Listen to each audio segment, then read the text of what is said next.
పొగాకు మద్దతు ధరకు సంబంధించి అలాగే పొగాకు రైతుల సమస్యలకు సంబంధించి పొగాకు రైతులతో డిస్కస్ చేయడానికి ఆంధ్రప్రదేశ్ రాష్ట్ర మాజీ ముఖ్యమంత్రి వర్యులు గౌరవనీయులైన శ్రీ వైఎస్ జగన్మోహన్ రెడ్డి గారు పొదిల్లోని టొబాకో బోర్డు సెంటర్ని విజిట్ చేయడం జరిగింది. ఈ విజిట్లో భాగంగా సుమారు 965 మంది పోలీసులతో బందోబస్తు ప్లాన్ని తయారు చేసుకున్నాం.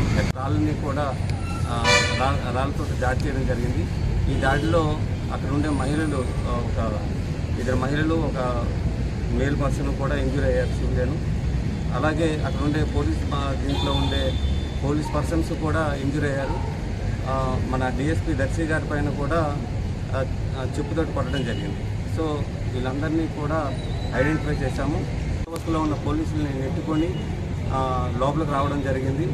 అలాగే బందోబస్తులో ఉన్న అక్కడ పోలీసుల పైన కూడా దాడి చేయడం జరిగింది. దాంట్లో భాగంగా అక్కడ కానిస్టేబుల్స్ కూడా గాయపడ్డారు.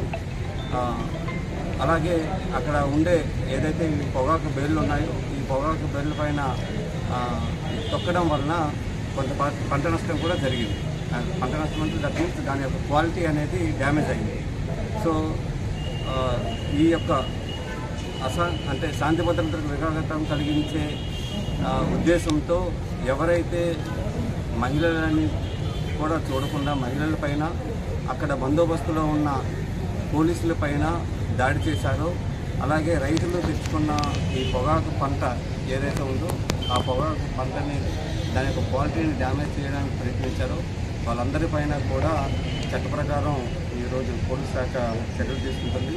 ఆల్రెడీ వీళ్ళ కేసులు రిజిస్టర్ చేయడం జరిగింది.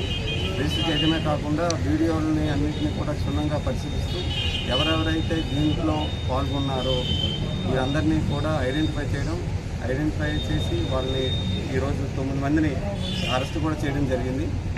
అలాగే మిగతా వాళ్ళని కూడా చూస్తున్నారు, ఐడెంటిఫై చేస్తున్నారు. వీళ్ళందరిపైన కూడా పోలీస్ శాఖ కఠినమైన చర్యలను అయితే ఇనిషియేట్ చేయడం జరిగింది.